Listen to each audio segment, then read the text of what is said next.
नमस्कार। आज हम बताएंगे कि नी जॉइंट के लिए अगर किसके घुटनों में दर्द है तो उन दर्द को दूर करने के लिए कुछ एक्सरसाइज मैं बताने जा रहा हूँ।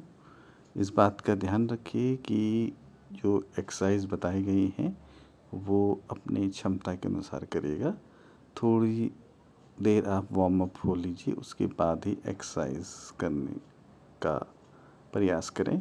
सबसे पहले एक्सरसाइज ये है कि आप किसी टेबल के सहारे या दीवार के सहारे खड़े हो जाइए और अपने पंजों के बल पे खड़े होने का प्रयास करिए और इसमें आप कम से कम 10 सेकंड तक इसको होल्ड करने की प्रयास करेंगे। जैसे 1, 2 इस तरह से आप काउंट करते रहेंगे जब तक कि 10 सेकंड ना हो जाए। इस तरह से आप ये अपना समय धीरे धीरे करके बढ़ाते रहें। दूसरी एक्सरसाइज है कि आप एक घुटने को मोड़ के फिर दूसरे पैर के पंजे से भी इसको आप कर सकते हैं। इससे ये एडवांस एक्सरसाइज है जब आपके मांसपेशी में थोड़ी ताकत आ जाए। उसके बाद आप इस तरह से खड़े होकर दीवार के सहारे कोशिश करें कि आप अपने पूरे जो घुटनों को मोड़कर पीछे की तरफ अपने जो एड़ी है उसको पीछे वाले कोले की तरफ को खींच के उस पर टच करने का प्रयास करेंगे।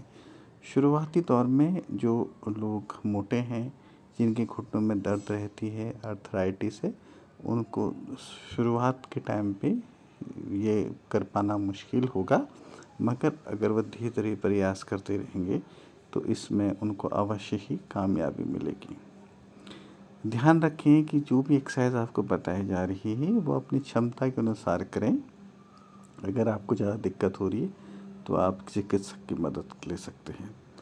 दूसरी एक्सरसाइज है, तीसरी नेक्स्ट जो एक्सरसाइज है वो इस तरह से है कि आप इस तरह से पैर को 90 डिग्री पे मोड़ दीजिए। तो पहले दाएं पैर को फिर बाएं पैर को, और कोशिश ये करिए कि आप कम से कम 10 सेकंड तक, शुरुआती दौर में 10 सेकंड तक इसको होल्ड रखिए। अगर आपको ज़्यादा दर्द हो रही है तो आप इसको छोड़ दीजिए, लेकिन कोशिश करिए कि आप इसकी जो है अभ्यास करते रहें। अगली एक्सरसाइज है कि आप इस तरह से दीवार के सहारे इसको प्रेस करेंगे दीवार में, और आप ध्यान दीजिए कि एक घुटना आपका मुड़ा हुआ है और दूसरा घुटना जो है आपका स्ट्रेट है। ये भी दोनों पैरों में आपको करना है बारी बारी से। जो घुटने में दर्द है उसमें तो आपको करना है ही, और अगर आपके दूसरे पैरों में दर्द नहीं है तो उस घुटने की एक्सरसाइज भी आप अवश्य करें। ये आपका जो पोस्चर है वो स्ट्रेट होना चाहिए।